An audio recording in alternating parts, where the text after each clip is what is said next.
네, 안녕하십니까. 2023년 5월 7일 제387차 감람산 기도회 우리 다같이 목도하심으로 기도회 시작하겠습니다.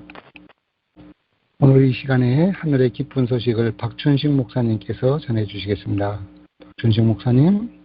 안녕하셨습니까? 시편 60편의 말씀을 읽겠습니다. 하나님이여, 주께서 우리를 버려 흩으셨고 분노하셨사오나 지금은 우리를 회복시키소서. 주께서 땅을 진동시키사 갈라지게 하셨사오니 그 틈을 기우소서. 땅이 흔들림이니이다. 주께서 주의 백성에게 어려움을 보이시고 비틀거리게 하는 포도주를 우리에게 마시게 하셨나이다. 주를 경외하는 자에게 깃발을 주시고 진리를 위하여 달게 하셨나이다. 셀라. 주께서 사랑하시는 자를 건지시기 위하여 주의 오른손으로 구원하시고 응답하소서. 이 표제를 보게 되면 시편 56편부터 60편까지는 다윗의 믹담시라고 되어 있습니다. 바로 이 시편들은 패션 오브 데이빗, 다윗의 고난장이라고 일컬어집니다. 다윗과 사울 사이에서 전개된 다윗의 고난을 시편 56편부터 59편이 다루고 있고, 국제 관계 속에서 민족이 겪는 고난을 시편 60편이 다루고 있습니다. 시편 60편은 도움을 구하는 공동체 혹은 국가적 기도라고 볼 수가 있습니다. 이 표제의 말씀을 보게 되면 큰 격동적인 상황에 있었던 다윗의 모습을 보여줍니다. 다윗이 교훈하기 위하여 지은 믹담, 인도자를 따라 스산 에두세 맞춘 노래, 다윗이 아람 나하라임과 아람 소바와 싸우는 중에 요압이 돌아와 에돔을 소금 골짜기에서 쳐서 12,000명을 죽인 때에. 굉장히 긴 표제입니다. 히브리 성경에서는 이 표제가 1절과 2절로 되어 있습니다. 따라서 시 본문은 3절부터입니다. 그러니까 한글 성경의 1절이 히브리어 성경에서는 3절에 해당이 됩니다. 다윗이 교훈하기 위해서 지은 시라고 했습니다. 예배에서 교육을 목적으로 지은 시라고 볼 수 있습니다. 이 시의 배경은 사무엘하 8장과 역대상 18장입니다. 다윗이 북쪽의 아람과 전쟁하고 있을 때 남쪽에서 에돔이 공격했습니다. 다윗이 요압을 파견했고 요압과 아비새가 사해 남쪽의 소금 골짜기에서 에돔을 무찔렀습니다. 이미 지나간 역사이기 때문에 단숨에 기록을 했기 때문에 굉장히 쉬워 보이는 그와 같은 이야기지만 실제 상황이라면, 지금 벌어지고 있는 상황이라면 양면에서 전쟁을 치러야 하는 그 일은 지극히 힘든 일일 수밖에 없습니다. 이와 같은 상황 가운데서 다윗이 기도한 것입니다. 하나님이여, 주께서 우리를 버려 흩으셨고 분노하셨사오나 지금은 우리를 회복시키소서. 하나님이 버리셨다라고 하는 인식을 가졌습니다. 에돔 때문이 아니라 하나님이 바로 이와 같은 일을 꾸미신 것이다. 곧 하나님이 버리셨다라고 하는 인식입니다. 그래서 여기 1절부터 3절을 보게 되면 한결같이 주께서 어떻게 하셨다라고 하는 말을 하고 있는데 모두 다 부정적인 표현입니다. 땅을 진동시키사 갈라지게 하셨다. 지진을 만난 것처럼 인력으로 어쩔 수 없는 상황입니다. 주의 백성이 어려움을 당케 하셨다. 실망, 패배, 시련 등을 하나님이 가져오셨다는 것입니다. 나라가 술 취한 사람처럼 비틀거리고 이제 곧 쓰러질 수밖에 없는 그런 상황에 처해 있다고 생각을 했습니다. 그런데 여기 1절의 말씀을 보게 되면 전에 하나님께서 다윗과 함께 하셨던 경험이 녹아있는 하나의 표현이 있습니다. 주께서 우리를 버려 흩으셨다. 여기 흩으셨다라고 하는 이 표현 파라츠라고 하는 히브리어 단어는 하나님께서 다윗과 함께 하셨던 역사를 생생하게 추억하도록 만드는 특별한 용어입니다.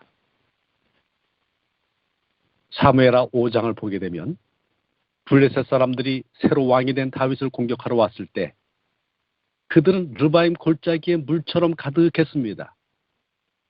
근데 사무엘하 5장 20절입니다. 다윗이 바알 브라심에 이르러 거기서 그들을 치고 다윗이 말하되 여호와께서 물을 흩음같이 내 앞에서 내 대적을 흩으셨다 하므로 그것 이름을 바알 브라심이라 부르니라. 또다시 르바임 골짜기에 가득하게 모인 블레셋 군대를 하나님의 명령에 따라서 공격했습니다. 그리고 연거푸 승리를 거두었습니다. 사무엘하 5장 24절을 보면 하나님께서 이때 싸우셨어요. 뽕나무 꼭대기에서 걸음 걷는 소리가 들리거든 곧 공격하라. 그때에 여호와가 너보다 앞서 나가서 블레셋 군대를 치리라 하신지라.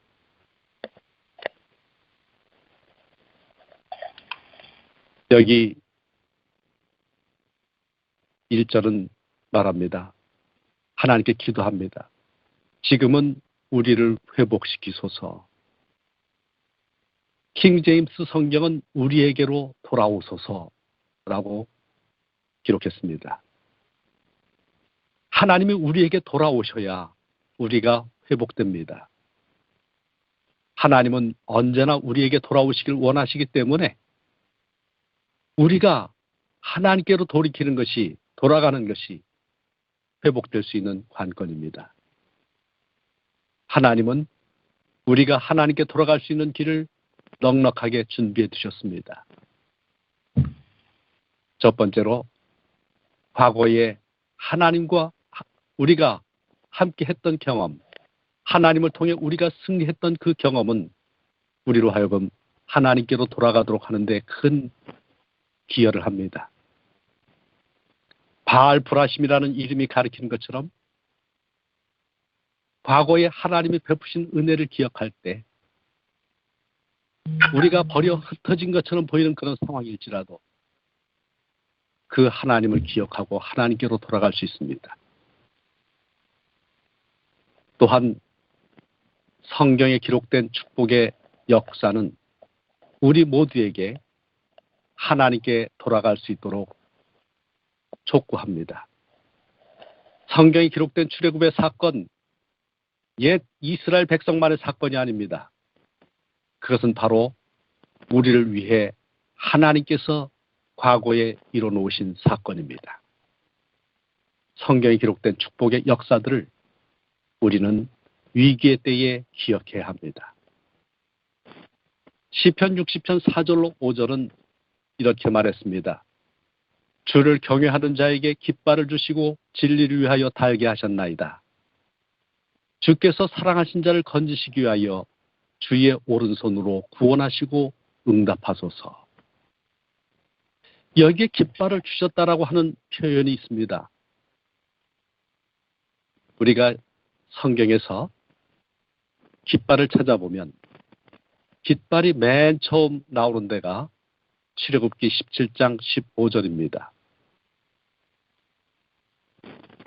모세가 제단을 쌓고 그 이름을 여호와 니시라 하고, 여호와 니시, 이 니시는 깃발, 나의 깃발이라고 한 뜻입니다.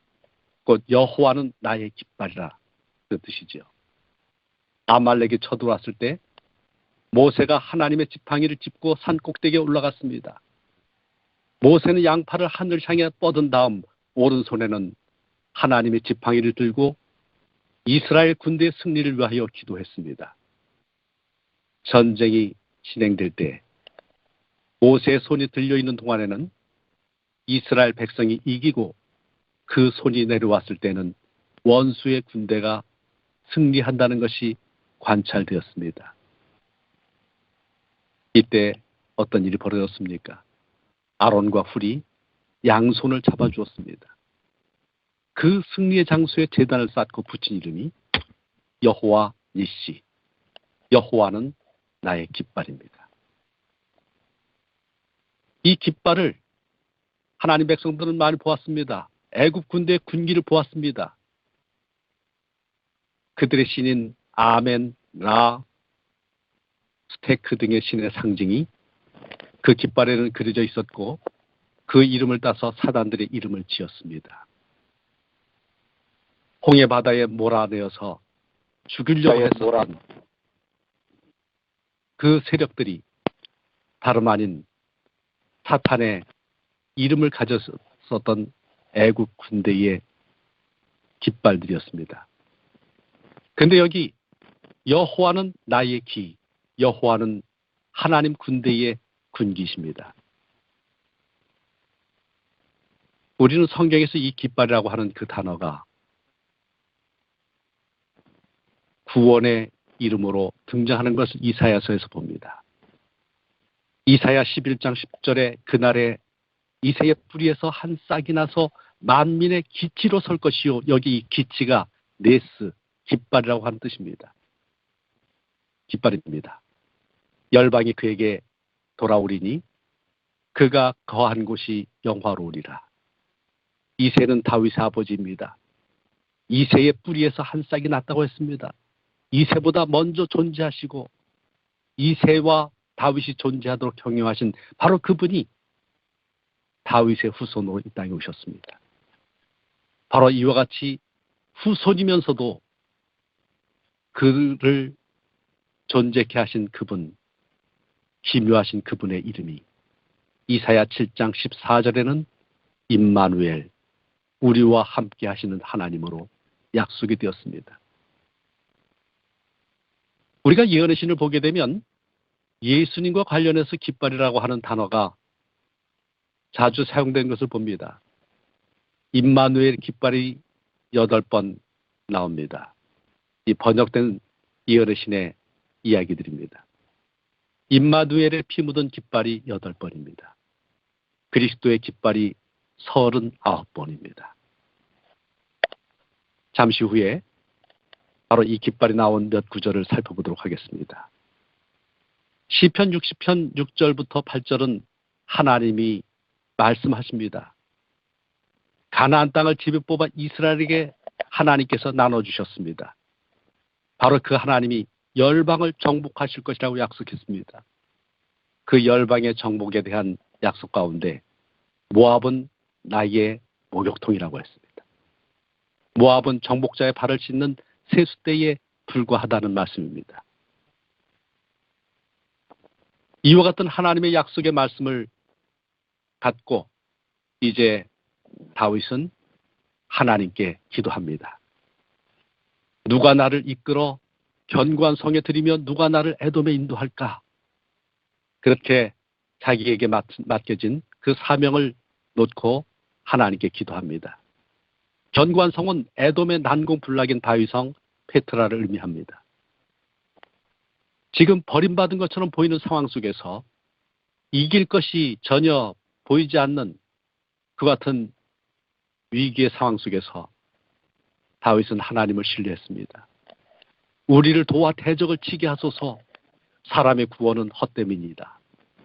우리가 하나님을 의지하고 용감하게 행하리니 그는 우리의 대적을 밟으실 이심이로다. 다윗은 에돔을 정복했습니다. 그러나 다윗은 자기가 정복한 것이 아니라 하나님이 그 대적을 밟으시는 분이라고 지금 하나님께 이야기하고 있습니다. 여기 다윗의 고난장 통해서 우리는 패션 오브 크라이스트, 예수 그리스도의 고난을 생각해 볼 수 있습니다. 예수님은 고난을 통해서 승리하신 분입니다. 새 다윗인 예수님께서 고난을 당했습니다. 나의 하나님 어찌하여 나를 버리셨나이까? 사방팔방이 막힌 것 같이 보이는 그때에 예수님이 그렇게 기도했습니다. 그러나 이분은 끝까지 아버지께서 주신 사명에 충실했습니다. 아버지, 내 영혼을 아버지 손에 부탁하나이다. 이렇게 말씀하시고 숨지기까지 예수님은 사명에 충실하셨습니다.